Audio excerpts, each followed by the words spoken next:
Have you ever had that feeling? One week you've totally got your finances sorted, budgeting like a genius, feeling amazing. And then, boom, next week you're kind of sneakily Googling how to afford coffee without selling my soul. Yeah.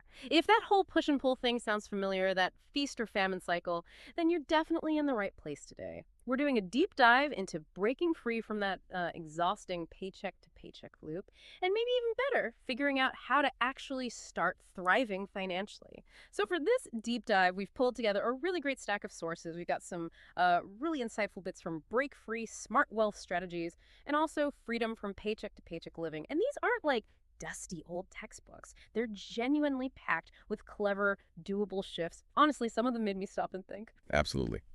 And that's really our mission here for you today. We want to pull out the absolute best nuggets of knowledge, the key insights from all these different sources. Think of it as a shortcut, a way for you to get really well informed about a whole range of, well, modern wealth building strategies. And like our sources stress, this isn't just about, scraping by or surviving. It's about understanding the actual mechanics, the mindset shifts that let you flourish, build real, lasting financial peace. Yeah, I'm particularly excited about this one. The material isn't just theory, it's full of, well, surprising facts and things you can actually do. We've dug up some strategies that, okay, might sound a bit out there at first, but they offer real paths forward. So let's jump in together. Let's uncover some potential game changers. Okay, so let's unpack this whole paycheck to paycheck thing first. It feels really easy to just assume it's always about low income, right? Like that's the default thinking. But when we dig into what our sources are saying, is that really the whole story? Are we missing something there? That is such a common thought, yeah. And it's something our sources, especially Break Free, Smart Wealth Strategies, really tackle head on. It's definitely not always about low income. You see plenty of people with decent salary stuck in that same cycle. The real insight, the thing that flips the script, is that it's often less about the dollar amount on your paycheck and much more about lacking sort of intentional financial systems, consistent planning, and crucially, understanding your own spending psychology. It's about making these small, deliberate shifts in mindset and behavior. Those can completely change your financial reality, almost regardless of where you're starting from income-wise. So, right, if we're going to break free, we need to start with those fundamentals. And drawing straight from freedom from paycheck to paycheck living, the very first most critical step is truly understand your spending. And this isn't just like knowing vaguely where the money goes. It's about spotting the emotional spending, the habits you don't even realize you have, those little money leaks that shape your finances. So tracking all your expenses, sorting them into needs and wants. It forces you to actually see those patterns. Just that act of seeing it, where every dollar really goes, can be, well, incredibly powerful, like turning the lights on in a room you thought you knew. Turning the lights on, yeah, I like that. Then, following right on from that, you absolutely need to create a realistic budget. The sources talk about popular methods like the 50-30-20 rule. Yeah. 50% needs, 30% wants, 20% savings and debt, or things like zero-based budgeting, where every single dollar gets a job. But the real key here isn't just making the budget. It's crafting one you can actually stick to. It needs some flexibility for real life. Right.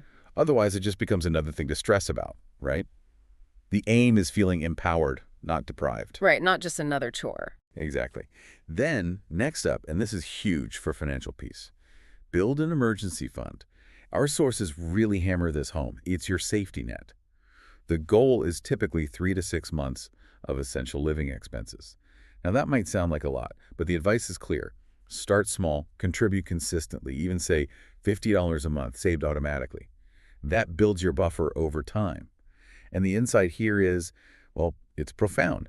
An emergency fund isn't just for emergencies. It buys you options. It cuts down financial anxiety. It gives you the breathing room to handle life's curveballs without digging yourself deeper into debt. That breathing room is key. Absolutely. And then we have to talk about paying off high-interest debt. This is critical. Things like credit cards, they can feel like you're just running in place, right? The interest keeps piling up. Totally, like a hamster wheel.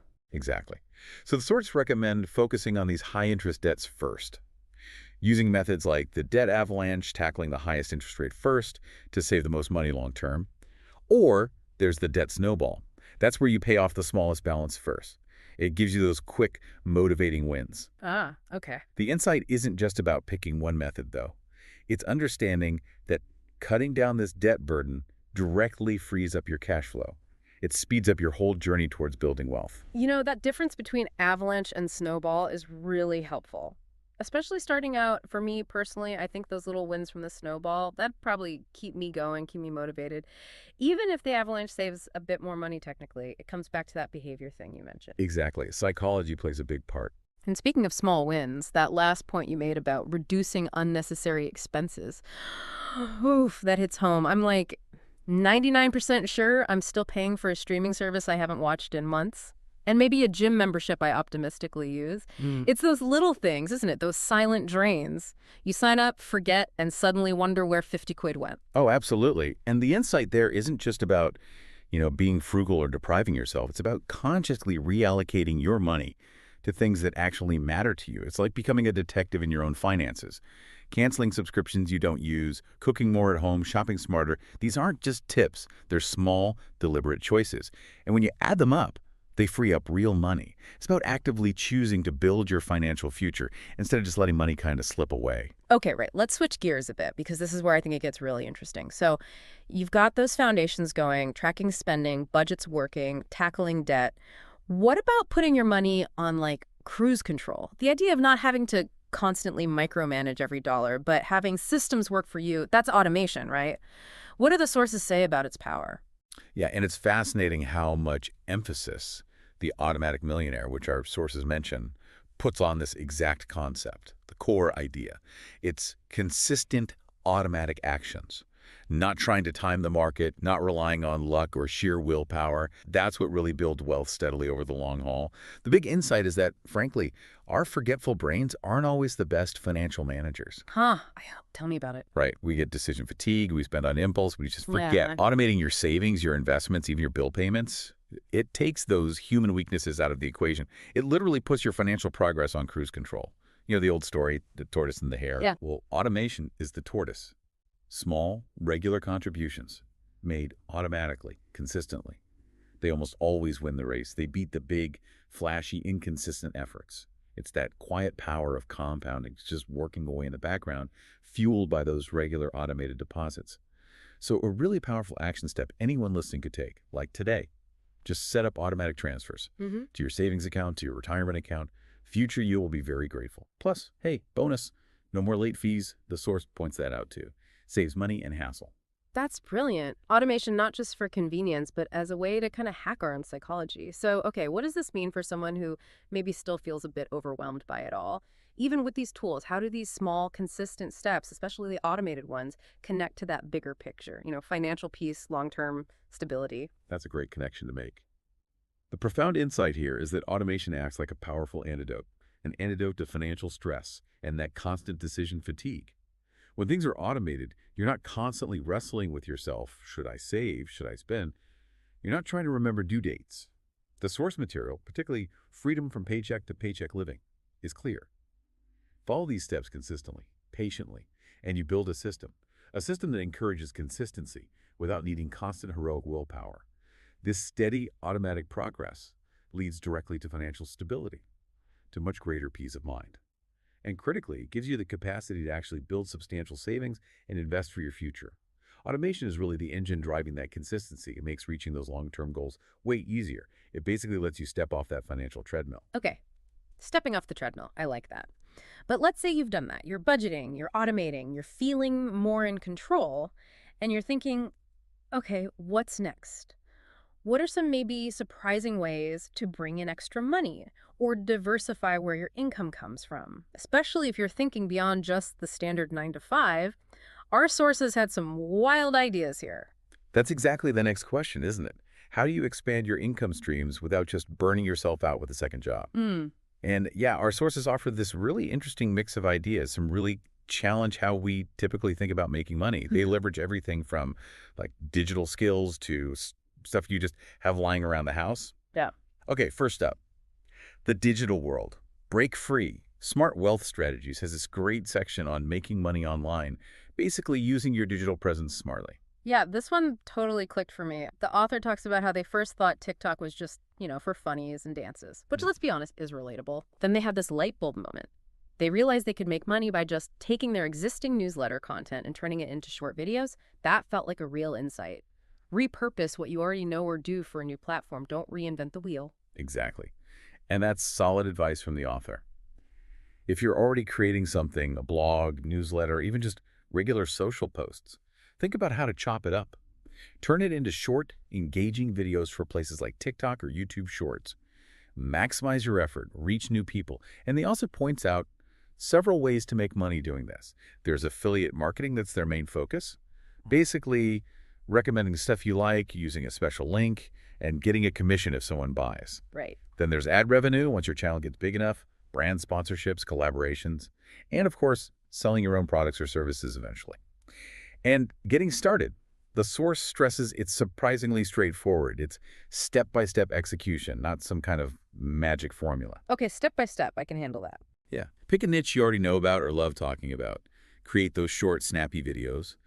Then set up a central link page. The author mentions beacons specifically. Says it's like Linktree, but slicker. More mobile-friendly, more features. Beacons. Okay, tell me more about that. Like, what are the more features? Right, so think of beacons or similar tools like Linktree as your main hub online. Instead of people having to hunt for your blog link here, your affiliate link there, your other social media profile, you create one clean page with beacons that links out to everything important. It's like a mini website optimized for mobile. The more features part means beacons often lets you do more than just list links. You might be able to embed videos directly on the page, collect email signups, even set up a small shop to sell digital products or take tips. So it becomes more of a conversion tool, not just a list of links. Makes it easier for your audience to connect or buy. Gotcha. Like a central command center for your online stuff. Yeah. Exactly. So you set that up, post your videos consistently on TikTok, YouTube Shorts, wherever, and just see what clicks with people. Stay curious. Yeah. Okay, so moving beyond the digital stuff, our sources also look at some really creative ways to unlock idle assets, finding unique income streams, like the no-spend challenge. Okay, this doesn't make money directly, but it saves a ton in a really interesting way. The source challenges you. Try it for 30 days. And it gives tips to make it fun, eye-opening, not just painful, the real insight. It helps you rapidly see the difference between what you actually need and what's just habit. It can totally reset your spending patterns. A spending reset. Interesting. And then there was the renting stuff out idea. Turn your stuff into cash. 70+ rental ideas. This one honestly blew my mind a little. Renting out camping gear, tools, even costumes. Yeah. The idea of renting out the weird ones really stuck with me. Like, how much stuff do we all have just sitting in cupboards, gathering dust, stuff someone else might happily pay to borrow for a weekend? It's kind of genius, turning clutter into cash. It really highlights that potential just sitting in our garages or attics, doesn't it? Totally. And speaking of assets, but on a bigger scale, Yeah. for people interested in property but maybe intimidated by the huge cost, Yeah.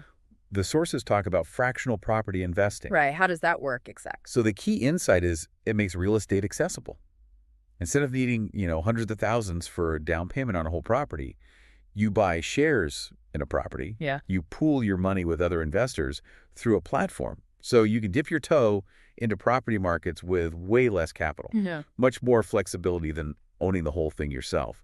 It makes real estate investing a possibility even for, quote, small budgets that might think it's totally out of reach. It's about access and diversification. Okay, that does make it sound less scary. Definitely.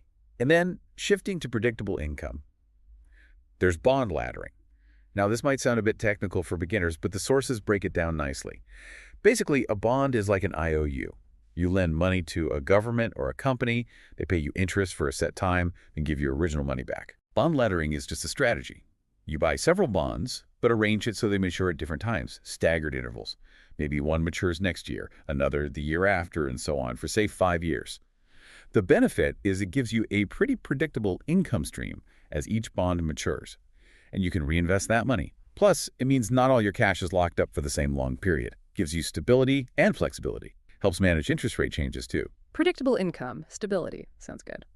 Okay, and then my absolute favorite, the one that made me laugh out loud reading it, goats. The unlikely landscapers with $100K paycheck. Yeah, Yes. seriously. Goats. As a 6-figure business, who knew? It's this brilliant, eco-friendly idea. Goats clearing weeds and brush. Apparently, it's a growing market. Steady income, not crazy expensive to start up. That example really does stand out, doesn't it? It's amazing. And it connects perfectly to this bigger insight. Wealth building isn't just stocks and bonds or traditional jobs. Sometimes the most unexpected niches, especially ones that mix sustainability with smart marketing, they have huge potential potential for profit, potential to scale. It really encourages you to think way outside the usual boxes. Look for problems you can solve differently. Wow. Okay, we have covered so much ground today, seriously. Yeah. From those absolute essential first steps, right? Understanding spending, the budget, emergency fund, tackling that high interest debt, all the way through to the real power of automation, putting your money on that cruise control. Mm-hmm. And then we jumped into all these diverse, honestly surprising strategies, making money online with TikTok and YouTube shorts, using things like beacons, renting out your random stuff, fractional property investing, bond laddering for steady income, and yes, even goat landscaping. It really does circle back to that core message we found in the sources. Small budgets don't mean small dreams. It's so true. There are just so many innovative ways, accessible ways to grow your wealth. You don't have to follow the same path as everyone else. Financial stability and, maybe more importantly, that real feeling of peace of mind. They are genuinely achievable. It takes commitment, sure, and patience. But applying these different strategies thoughtfully, that moves you beyond just getting by, towards actually thriving. Yeah, thriving. It's all about taking that first step, isn't it? Or maybe the next slightly bolder step on your own financial journey. So as you head into your week, I want to leave you with this thought to chew on. Out of everything we talked about today, all those insights, those maybe slightly weird strategies, which one really sparked your imagination? Or maybe simpler, what's one small, consistent action you could take this week? Something to put your money on cruise control. Start building towards that more flourishing future. Keep that curiosity going. Keep exploring.